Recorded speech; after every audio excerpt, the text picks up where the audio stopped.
often asked about my inspirations, be they musical, entrepreneurial, or personal. I've had the pleasure of meeting and working with some true icons, but few have influenced me the way this man did. A good old Southern boy from Atlanta who grew up to be an American fixture and a real role model, from his 50-some years calling baseball games on radio and TV to his cameos in film, from his countless philanthropic efforts to his Hall of Fame inductions. I'm truly honored to say that he and I were not only co-writers, but close friends. I've never cared much for sports, frankly. I've been engulfed by music, and playing ball outside would have cut into my practice time. Ironic that I would find such a close friend in someone whose life revolved around the baseball diamond.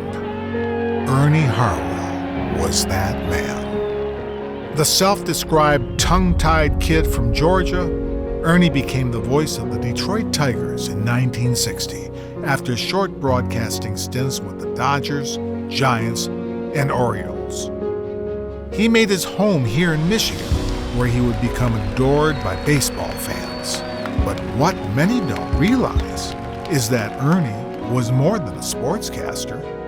He was a poet, a lyricist, and all-around gentleman. I was first introduced to Ernie by our mutual friend, John Delle-Monache. John and I had met during college in a public speaking class and became friends, sharing dreams of making a living in entertainment and media. Me with music and he in broadcasting. After finishing our schooling, John would move on and become a host for WJR Radio, where he would cross paths with Harwell, who had an interest in writing music. On a particular evening, John and I headed over to the Leland Hotel, where Harwell often stayed during his work weeks. We made our way upstairs and found his room door cracked open. Knocking on the door, we heard a voice asking, "Is that you, John? Come on in." We entered the room to find Ernie in the bathtub. "I'd appreciate kindly if one of you could toss me a robe." He emerged, clothed thankfully, and introduced himself to me. We had a great conversation about music, during which he explained that he had written songs for various artists.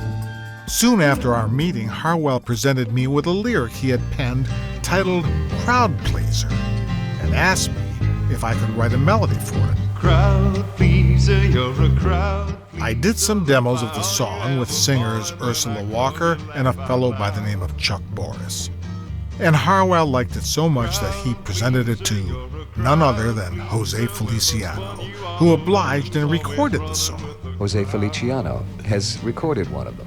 This is a song that Dan put the music to, Dan Yessian, and he deserves probably more credit than I do because he made the words come alive.